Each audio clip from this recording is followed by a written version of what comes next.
Hello there again, David Risley here with the Blog Marketing Academy, and today we're going to continue on our series where we're discussing various quote-unquote bad habits that I see people making when they're trying to make this transition from their day-to-day job into an online business. Okay? Now, in the last episode, I talked about comparing yourself to other people and how it can lead you to focusing on the differences.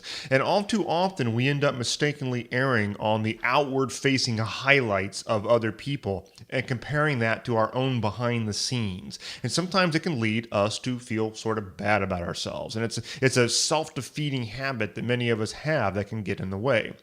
When we focus on what we don't have, it will often lead to more of that.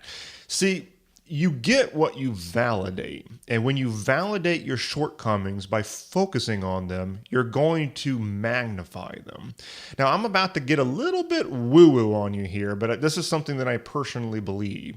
As beings, as spiritual beings, and that's what I personally believe that we are, we imbue the world around us with energy. We're actually putting our energy out into the world. It's like we're literally painting our environment with our own energy. And that energy can either be positive or it can be negative. And that painting that we're doing is driven by our attention, by literally what we focus on and the nature of why we're focusing on it. Now, not only that, when we give ourselves, or when we give something our attention, we're also giving it power. We're simply validating it. We're making that thing that we're focusing on bigger and more powerful by the fact that we are putting our energy into it. We're focusing our spiritual energy on that thing. So that energy has a quality to it, however, and it can either be positive or it can be negative. There are those people who, when they put their attention on things, those things just tend to go well. And then we've also all probably known people who tend to screw up everything that they get involved with. So there are a lot of different scenarios here, but all of it is summarized by simply saying that we tend to paint things with energy, and that the nature of that energy has a lot to do with the effects that we're going to see. I get emails from new subscribers all the time at the Blog Marketing Academy, and I ask them about their biggest challenges, okay? And so what they do is they hit the reply button in a lot of cases, and they let me know what their biggest challenges are and what is holding them back the most. And I do pay attention to the language that they use when they answer those questions. And I see people that unfortunately sort of are kind of bashing themselves silly, unfortunately.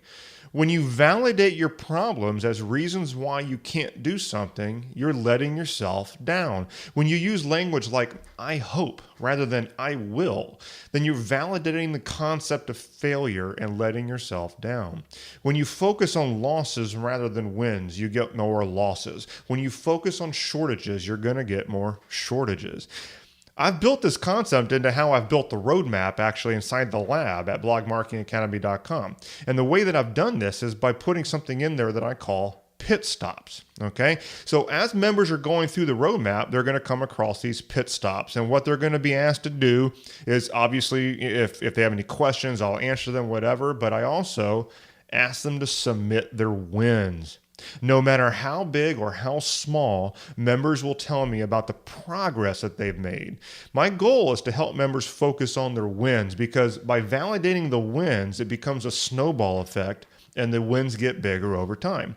Positivity or negativity toward things is a learned skill. You might have a natural tendency toward one or the other. You know, you've always heard this concept of the glass half full, the glass half empty. But it is something that you have control over. You know, you can train yourself to be more of an optimist by taking time each day to list one or more things that you're grateful for.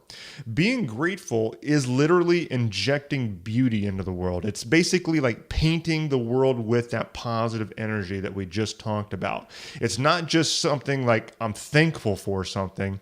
You're literally painting the world with that positive energy from yourself. It's what you validate. You're validating the good and you're not validating the bad. It's something to strive for, and it's a learned skill that you can perfect over time. And something to be aware of the next time you find yourself being rather negative about your own situation.